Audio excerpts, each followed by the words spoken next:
Good morning, YouTube, and welcome back to another episode. Some of you might be saying that it looks just like last week's episode, Sunday morning at the garage with a rear differential, but this is actually a different one. This is a customer who wanted a 9-inch bolt-in differential into a Monty SS G-body style. So, called up Quick Performance because I've used them before. They sent me a direct bolt-in along with center section, axles, and brakes.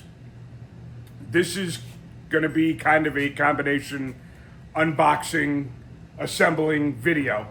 So I'm going to spare you some of the boring stuff. No one needs to watch me open up a box to take out a housing or sand and paint it.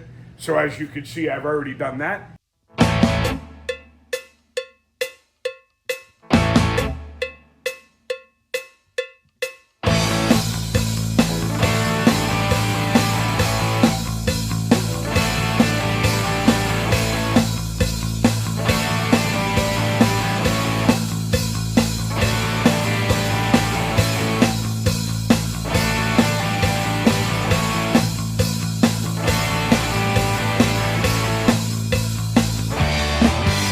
I'm just going to go over some stuff for assembly that might help you guys out if you've never done it before.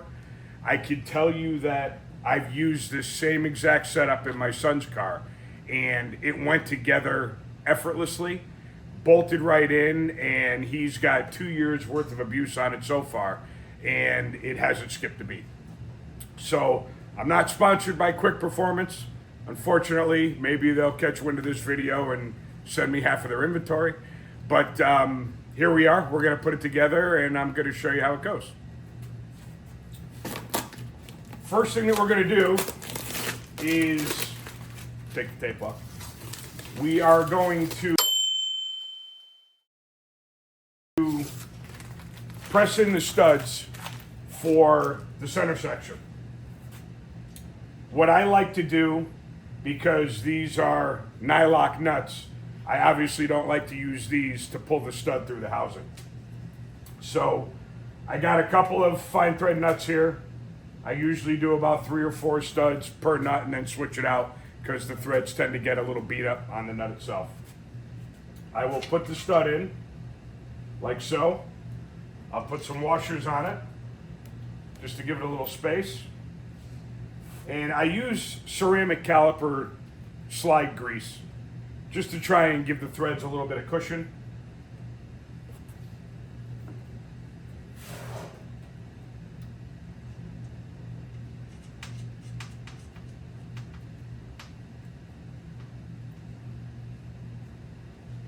And then I'm going to get my impact gun, which I should have had ready, and we're going to pull it right in.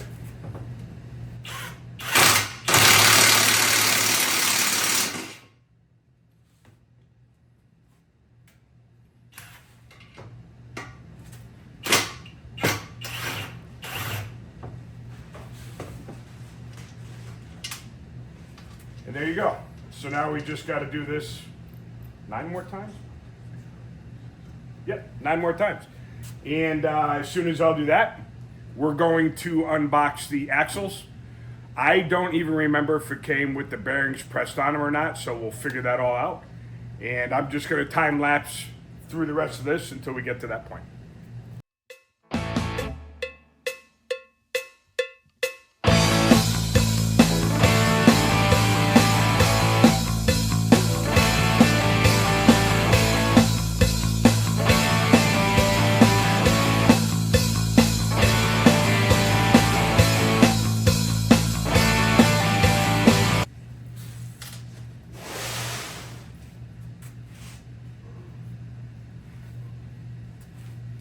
Okay, so there you go.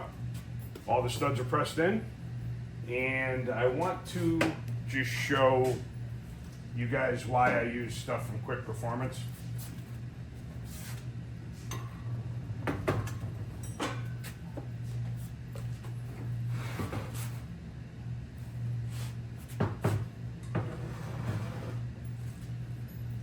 I've done a bunch of 9-inch housings, and for what they charge and the amount of work that they do in the fit and finish, It's not worth it for me to try and duplicate what they have going on here for the price that they charge. We all need expensive equipment and time and material to make something like this, and they produce something that what I think is a very reasonable price that will bolt right into the car, and it's been proven to not have any issues. All the extra gusseting for the spring purchase, the control arm mounts, both upper and lower, comes with the bushings in them that I currently have taped off so I wouldn't get paint on them. Housing ends installed, everything done in a fixture so you know everything is going to run true and parallel. In my opinion, this is the only way to fly. And like I said, that's why we have the same exact unit in my son's car. Okay, so let's actually unbox something during our unboxing video.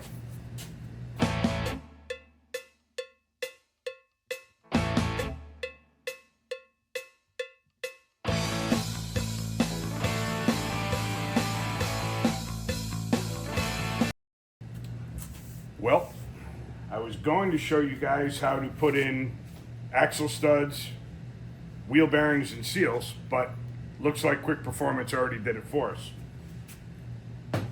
So we will move on to the center section.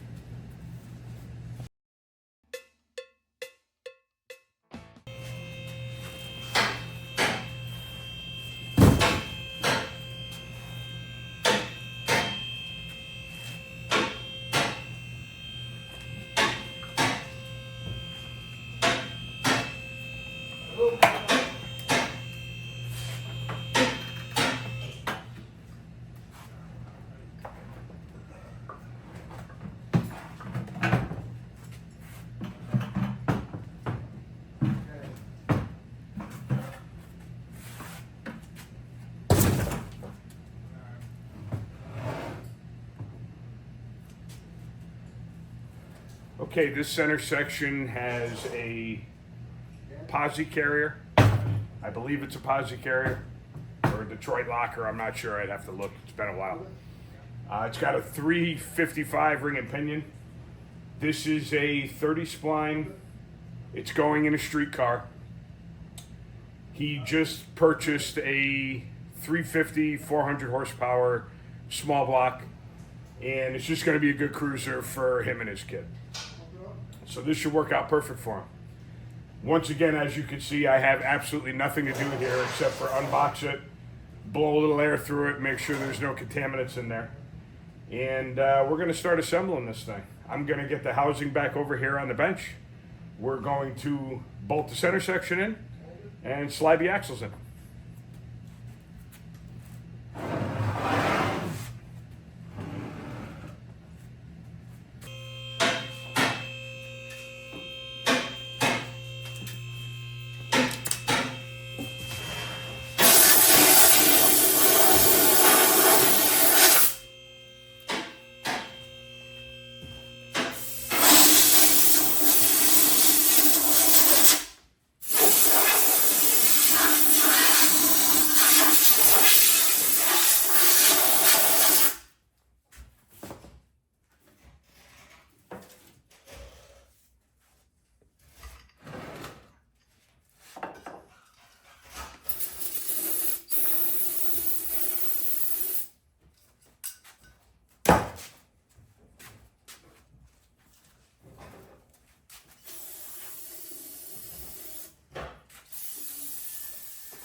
I'd like to just spray it down a little bit.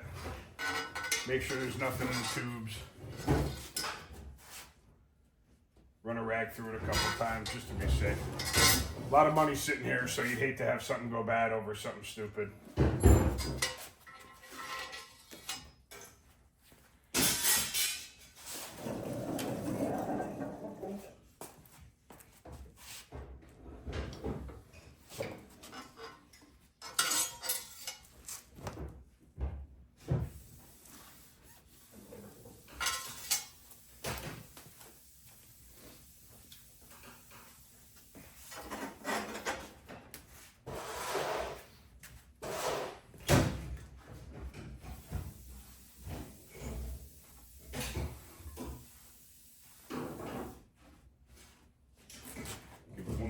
glue.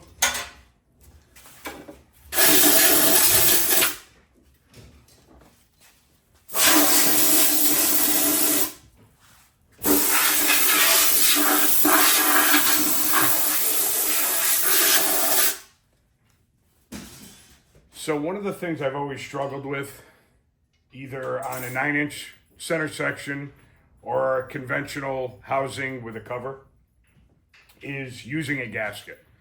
Every single time I use a gasket, it leaks. I even got one of the supported covers for my personal car, and it came with a gasket, and I want to do everything nice and neat. I sanded everything down, made sure it was level, put the gasket on, put fluid in it, it leaked. So from that point on, all I do is I use silicone. I don't use so much that it squeezes in and goes into the housing. Just enough, nice little bead that I smooth it over with my finger. And I put the center section in, and every time I've done that, I've never had a leak. So that's what I'm going to continue to do.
So unfortunately, the way the 9-inch is designed, there's 2 bolts that you won't be able to torque.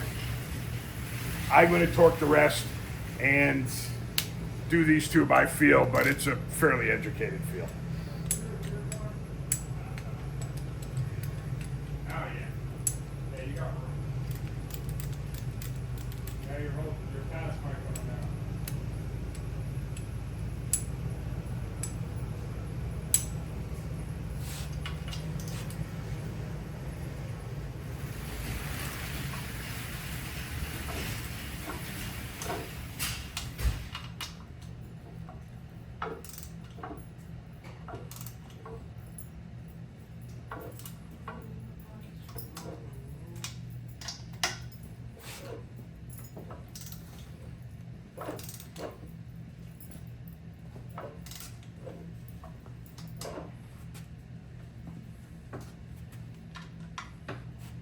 Over here and hold this way. Make my life easier here. So it doesn't eat ya.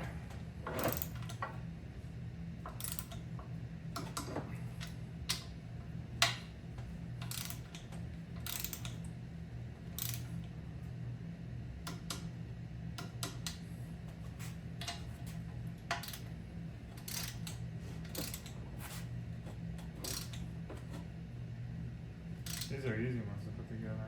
Yeah. Yeah, especially when you buy them all assembled. You could have did it. You can't beat the price though, that's the problem.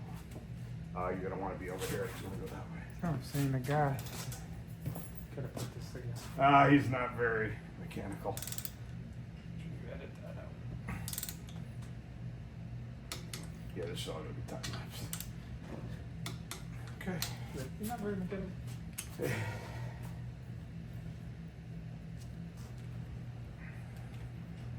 the same tomorrow. What gear did you put? 355s. That's what we had originally. Oh, that's right, huh? Yeah, I got 410s now.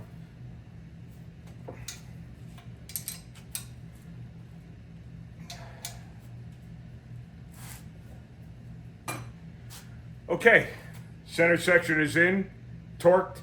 The inside of the housing is clean, ready to go. Now we're going to stand it back up, probably spin it around. We're going to get the axles in, set up the brakes, and this will be all ready for the customer to pick up.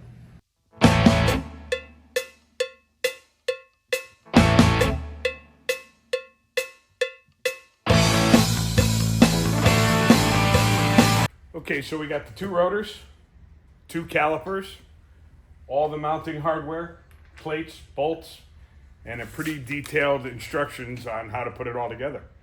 So we're gonna put the rear end housing back up on the bench, put everything together, and wrap this project up. Okay, so now we're going to install the axles, but before we do that, we have to install the internal seal. I like to pack the internal seal with grease right around here because, as you can see, there's a little spring in there. And sometimes if it's not packed with grease, when you're hammering the seal in, that spring could pop out. So it's important to get some on the surface so that it never starts out dry. But I also like to put some back here, and it helps prevent the spring from popping out.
And that's what the seal looks like when it's installed. This little layer of grease in there. And now we'll slide the axle in.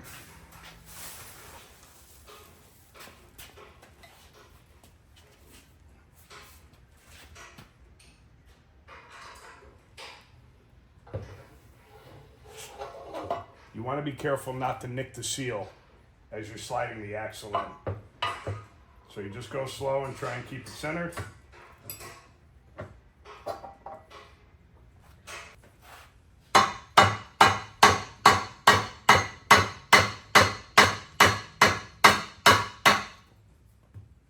Just want to seat the bearing. Make sure that it turns nice. And then just follow the instructions on how to bolt on the retainer and the caliper bracket.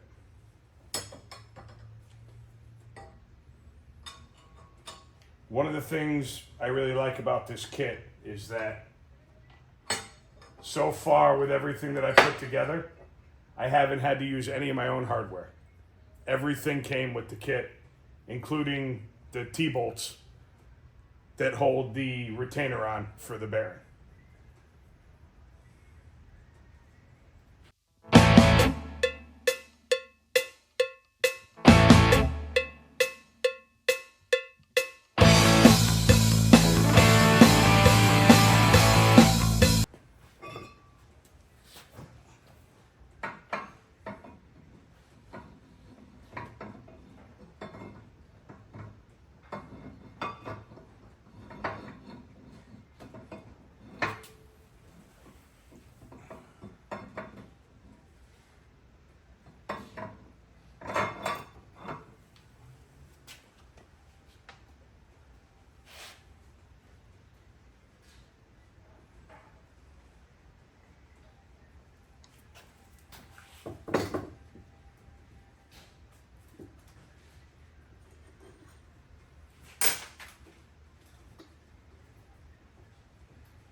always want to make sure that the bleeder is facing up. So that caliper is for that side.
And that's the finished product, guys. I'm going to do the same thing on the other side. Call the customer up, tell them come get it, bolt it in, and drive around and have a good time. Thanks for tuning in. Please don't hesitate to leave a comment.